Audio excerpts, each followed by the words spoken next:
everyone, welcome back to Catalyst Education. അപ്പോൾ മക്കളെ നമ്മുടെ സെക്കൻഡ് ചാപ്റ്റർ ആയിട്ടുള്ള ഫോംസ് ഓഫ് ബിസിനസ് ഓർഗനൈസേഷനിൽ നമ്മൾ 5 ഫോംസ് ഓഫ് ബിസിനസ് ഓർഗനൈസേഷനെ കുറിച്ച് പഠിക്കുന്നുണ്ട്. അതിൽ ഏറ്റവും ഇമ്പോർട്ടൻ്റ് ആയിട്ടുള്ള ഒരു ഫോമാണ് പാർട്ട്ണർഷിപ്പ് ഫേമിനെ കുറിച്ചുള്ളത് കേട്ടോ. ആ പാർട്ട്ണർഷിപ്പ് ഫേമിനെ കുറിച്ച് നമുക്ക് കുറച്ച് കാര്യങ്ങൾ പഠിക്കാനുണ്ട്. അതിൽ ചില ടോപ്പിക്സ് നമുക്ക് എന്ത് ചെയ്യാം, ഈ ഒരു വീഡിയോയിൽ നിന്ന് കവർ ചെയ്യാം. സോ ഫസ്റ്റ് ഓഫ് ഓൾ നമുക്ക് എന്ത് ചെയ്യാം, എന്താണ് പാർട്ട്ണർഷിപ്പ് എന്നുള്ളത് നോക്കാം. എന്താണ് പാർട്ട്ണർഷിപ്പ് എന്നുള്ളത് നിങ്ങൾക്ക് എല്ലാവർക്കും അറിയുന്നുണ്ടായിരിക്കും. എത്തരത്തിലുള്ള ഒരു ബിസിനസ്സിനെയാണ് നമ്മൾ പാർട്ട്ണർഷിപ്പ് ഫേം എന്ന് വിളിക്കുന്നത്? രണ്ടോ അതിലധികമോ ആളുകൾ കൂടിയിട്ട് അവരുടെ കയ്യിലുള്ള റിസോഴ്സസ് ഒക്കെ യൂസ് ചെയ്ത് ക്യാപിറ്റലൊക്കെ യൂസ് ചെയ്തിട്ട് ഒരു ബിസിനസ് സംരംഭം കൊണ്ടുപോകുന്നുണ്ടെങ്കിൽ അത്തരത്തിലുള്ള ഒരു ബിസിനസ്സിനെയാണ് നമ്മൾ എന്തെന്ന് വിളിക്കുന്നത്? പാർട്ട്ണർഷിപ്പ് എന്ന് വിളിക്കുന്നത്. ഒരാളുടെ കയ്യിൽ ഒറ്റയ്ക്ക് ചിലപ്പോൾ ഒരു ബിസിനസ് ഫേം തുടങ്ങാനുള്ള ഒരു റിസോഴ്സസ് ഇല്ലാത്ത സമയത്ത് ചിലപ്പോൾ രണ്ടോ അതിലധികമോ ആളുകൾ കൂടിയിട്ട് 2 പേരോ 3 പേരോ കൂടിയിട്ട് എന്ത് ചെയ്യാണ്, ഷെയർ ചെയ്തിട്ട് ഒരു ബിസിനസ് തുടങ്ങാന്ന് പറയുകയാണെങ്കിൽ അത്തരത്തിലുള്ള ഒരു ഫേമിനെയാണ് നമ്മൾ പാർട്ട്ണർഷിപ്പ് ഫേം എന്ന് വിളിക്കുന്നത്. ഓക്കെ ആണല്ലോ. സോ നമുക്ക് എന്ത് ചെയ്യാം, പാർട്ട്ണർഷിപ്പിന്റെ ഒരു ചെറിയ ഡെഫിനിഷൻ നമുക്ക് പഠിച്ചു വെക്കാം. അതായത് ഇന്ത്യൻ പാർട്ട്ണർഷിപ്പ് ആക്ട് 1932 പ്രകാരം നമുക്ക് പഠിക്കാനുള്ള ഡെഫിനിഷൻ ആണ്. എന്താണ്? The Indian partnership act 1932 defines partnership as the relation between persons who have agreed to share the profit of business carried on by all or any one of them acting for all. ഇവിടെ എന്താ നടക്കുന്നത്? ഒന്നെങ്കിൽ ഒരു 3 പേരുണ്ട് എന്ന് വിചാരിക്കാം. 3 പേരും ഒരുമിച്ച് ഒരു ബിസിനസ് ചെയ്യാണ്. അതിൽ നിന്നും ഉണ്ടാവുന്ന പ്രോഫിറ്റ് അവർ തന്നെ എന്ത് ചെയ്യാണ്, ഷെയർ ചെയ്തെടുക്കുക എന്നുള്ള ഒരു എഗ്രിമെന്റ് ഒക്കെ ഉണ്ടാക്കിയിട്ട് അവർ ബിസിനസ് ചെയ്യാൻ തുടങ്ങുകയാണ്. അതല്ലെങ്കിൽ അവരെല്ലാവരും കൂടി ആയിരിക്കില്ല ചെയ്യുന്നത്. 3 പേരും കോൺട്രിബ്യൂട്ട് ചെയ്യുന്നുണ്ടായിരിക്കും, പക്ഷെ 2 പേരായിരിക്കും ചിലപ്പോൾ ബിസിനസിന്റെ കാര്യങ്ങളൊക്കെ നോക്കുന്നുണ്ടായിരിക്കുക, പക്ഷെ 3 പേരായിരിക്കും പാർട്ട്നേഴ്സ് ആയിട്ട് ഉണ്ടായിരിക്കുക. സോ അത്തരത്തിലുള്ള കാര്യങ്ങളാണ് ഇവിടെ നടക്കുന്നത്. നമ്മുടെ പാർട്ട്ണർഷിപ്പ് ഫേമിൽ നടക്കുന്നുണ്ടായിരിക്കുക. ക്ലിയർ ആണല്ലോ? പാർട്ട്ണർഷിപ്പ് എന്താണ് എന്നുള്ളത് നമുക്ക് ക്ലിയർ ആയിട്ട് അറിയാവുന്ന കാര്യമാണ് അല്ലേ? ഓക്കെ. സോ ഇനി നമുക്ക് നോക്കാം, എന്താണ് പാർട്ട്ണർഷിപ്പ് ഡീഡ്. പാർട്ട്ണർഷിപ്പ് ഡീഡ് എന്താണ് എന്നുള്ളത് നിങ്ങൾക്ക് 2 മാർക്കിനൊക്കെ ക്വസ്റ്റ്യൻ ചോദിക്കുന്ന ഒരു ടേം ആയിരിക്കും. സോ പാർട്ട്ണർഷിപ്പ് ഡീഡ് എന്താണ് എന്നുള്ളത് നിങ്ങൾക്ക് ഒരു 2 മാർക്കിനൊക്കെ ക്വസ്റ്റ്യൻ ചോദിക്കുന്ന ഒരു ടേം ആയിരിക്കും. സോ പാർട്ട്ണർഷിപ്പ് ഡീഡ് എന്താണ് എന്നുള്ളത് നമുക്ക് നോക്കാം. The return agreement of a partnership is called partnership deed.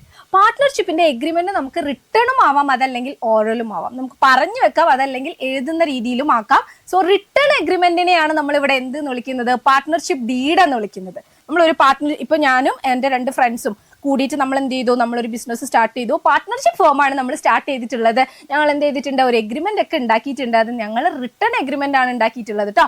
ആ റിട്ടേൺ എഗ്രിമെന്റിന് നമ്മൾ വിളിക്കുന്ന പേരാണെന്ന് മക്കളെ പാർട്ട്ണർഷിപ്പ് ഡീഡ്. ഇനി ആ എഗ്രിമെന്റിൽ എന്തെല്ലാം ഡീറ്റെയിൽസ് ആയിരിക്കും വരുന്നുണ്ടായിരിക്കുക എന്നുള്ളതും കൂടി നമ്മളൊന്ന് നോട്ട് ചെയ്ത് വെക്കണം. അതായത് കണ്ടന്റ്സ് ഇൻ പാർട്ട്ണർഷിപ്പ് ഡീഡ്, അതും കൂടി നിങ്ങളൊന്ന് നോട്ട് ചെയ്ത് വെക്കുക. ദ കണ്ടന്റ്സ് ആർ ഏതൊക്കെയാണ്? നെയിം ഓഫ് ദി ഫേം, ഞങ്ങളുടെ ഫേമിന്റെ പേരുണ്ടായിരിക്കും കേട്ടോ. ഞങ്ങൾ എന്ത് ചെയ്തു, ഞങ്ങൾ ഒരു ABC ലിമിറ്റഡ് എന്നാണ് ആ ഒരു ഫേമിന് പേരിട്ടതെങ്കിൽ ആ പേര് എവിടെ ചെയ്തിട്ടുണ്ടായിരിക്കും? പാർട്ട്ണർഷിപ്പ് ഡീഡിൽ മെൻഷൻ ചെയ്തിട്ടുണ്ടായിരിക്കും. പിന്നെ nature of business and location of business. ഏത് ടൈപ്പ് ഓഫ് ബിസിനസ് ആണ് നമ്മൾ ഹാൻഡിൽ ചെയ്യുന്നത്? ഇപ്പൊ ഞങ്ങൾ ഒരു ഗാർമെന്റ്സിന്റെ ബിസിനസ് ആണ് സ്റ്റാർട്ട് ചെയ്തിട്ടുള്ളതെന്ന് വിചാരിക്കുക, ഗാർമെന്റ്സ്. അങ്ങനെയാണെങ്കിൽ ആ ഒരു നേച്ചർ, നമ്മുടെ ഏത് ബിസിനസിന്റെ നേച്ചർ എന്താണ്, അതുപോലെ തന്നെ ലൊക്കേഷൻ, എവിടെയാണ് നമ്മുടെ ബിസിനസ് ലൊക്കേറ്റ് ചെയ്തിട്ടുള്ളത്, അത് നമ്മുടെ പാർട്ട്ണർഷിപ്പ് ഡീഡിൽ ഉണ്ടായിരിക്കും. നെക്സ്റ്റ് എന്താണ്? ഡ്യൂറേഷൻ ഓഫ് ബിസിനസിന്റെ ഡ്യൂറേഷൻ. ചിലപ്പോൾ ഞങ്ങൾ ഒരു 5 വർഷത്തേക്കായിരിക്കാം, അല്ലെങ്കിൽ ഒരു 10 വർഷത്തേക്കായിരിക്കാം. എന്താണ് അതിന്റെ ഡ്യൂറേഷൻ എന്നുള്ളത് അവിടെ മെൻഷൻ ചെയ്തിട്ടുണ്ടായിരിക്കും. Next investment made by each partners. ഇപ്പൊ 3 പാർട്ട്നേഴ്സ് ഉണ്ട് എന്ന് പറഞ്ഞു ഞങ്ങൾ. അതിൽ നിന്നും ഓരോരുത്തരും എത്രയാണ് കോൺട്രിബ്യൂട്ട് ചെയ്തിട്ടുള്ളത് എന്നുള്ളത് നമ്മുടെ പാർട്ട്ണർഷിപ്പ് ഡീഡിൽ കറക്റ്റ് ആയിട്ട് മെൻഷൻ ചെയ്തിട്ടുണ്ടായിരിക്കും. നെക്സ്റ്റ് നോക്കുകയാണെങ്കിൽ distribution of profit or loss. ആ ബിസിനസ്സിൽ നിന്നും ജനറേറ്റ് ചെയ്യുന്ന പ്രോഫിറ്റ് ആയാലും ലോസ് ആയാലും ഏത് രീതിയിലാണ് ഡിസ്ട്രിബ്യൂട്ട് ചെയ്യേണ്ടത്, ഏത് റേഷ്യോയിലാണ് എന്നുള്ളത് എവിടെ മെൻഷൻ ചെയ്യും? പാർട്ട്ണർഷിപ്പ് ഡീഡിൽ മെൻഷൻ ചെയ്തിട്ടുണ്ടായിരിക്കും. പിന്നെ എന്താണ്? Duties and obligation of partners. 3 പേരുണ്ടെന്ന് പറഞ്ഞാൽ 3 പേരുടെയും ഡ്യൂട്ടീസ് എന്തൊക്കെയാണ്, ഓരോരുത്തരുടെയും ഒബ്ലിഗേഷൻ എങ്ങനെയാണ് വരുന്നത് എന്നുള്ളത് അവിടെ മെൻഷൻ ചെയ്തിട്ടുണ്ടായിരിക്കും.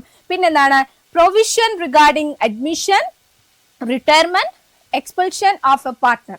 അതായത് ഇപ്പൊ 3 പേരുള്ള ഒരു പാർട്ട്ണർഷിപ്പ് ഫേമാണ് നമ്മുടെ എക്സാമ്പിളിൽ ഞാൻ പറഞ്ഞത്. അതിൽ നിന്നും ഒരു പാർട്ട്ണറിനും കൂടി നമ്മൾ അഡ്മിറ്റ് ചെയ്യാൻ പോവാണ്. അതിലേക്ക് ഒരു പാർട്ട്ണറിനും കൂടി കൂട്ടിയിട്ട് 4 പേരാക്കാൻ പോവാണ്. അതല്ലെങ്കിൽ ഒരു പേര് റിട്ടയർ ചെയ്തിട്ട് 2 പേരാവാൻ പോവാണ്. അങ്ങനെയൊക്കെ ആണെങ്കിൽ അഡ്മിഷനും റിട്ടയർമെന്റും ഒക്കെ നടക്കുന്ന സമയത്ത് നമ്മൾ ഫോളോ ചെയ്യേണ്ട കാര്യങ്ങൾ എന്തൊക്കെയാണ്, പ്രൊവിഷൻസ് എന്തൊക്കെയാണ് എന്നുള്ളത് പാർട്ട്ണർഷിപ്പ് ഡീഡിൽ നമ്മൾ മെൻഷൻ ചെയ്യും. പിന്നെ നോക്കുകയാണെങ്കിൽ വിഡ്രോവൽ അലോവബിൾ ടു പാർട്ട്നേഴ്സ്. ബിസിനസ്സിൽ നിന്നും പാർട്ട്നേഴ്സിന് എങ്ങനെ വിഡ്രോവൽസ് എങ്ങനെയാണ് വരേണ്ടത്, എത്രത്തോളം വിഡ്രോ ചെയ്യാൻ പറ്റും പറ്റില്ല എന്നുള്ളതൊക്കെ ഇവിടെ മെൻഷൻ ചെയ്തിട്ടുണ്ടായിരിക്കും. പിന്നെ എന്താണ്? Interest on drawings of partners. Interest on drawings എത്ര എന്താണ് പാർട്ട്നേഴ്സ് വിഡ്രോ ചെയ്യുന്ന സമയത്ത് എത്രയാണ് ഇൻട്രസ്റ്റ് ആയിട്ട് വരേണ്ടത് എന്നുള്ളത് ഇവിടെ ഉണ്ടായിരിക്കും. അതുപോലെ തന്നെ procedure for dissolution of firm നമ്മൾ എന്ത് ചെയ്യാൻ പോവാണ്, വൈൻഡ് അപ്പ് ചെയ്യാൻ പോവാണ്, ഡിസൊല്യൂഷൻ നടക്കാൻ പോവാണെങ്കിൽ അതിന് നമ്മൾ ഫോളോ ചെയ്യേണ്ടതായിട്ടുള്ള പ്രൊസീജിയേഴ്സ് എന്തൊക്കെയാണ് എന്നുള്ളത് പാർട്ട്ണർഷിപ്പ് ഡീഡിൽ ഉണ്ടായിരിക്കും.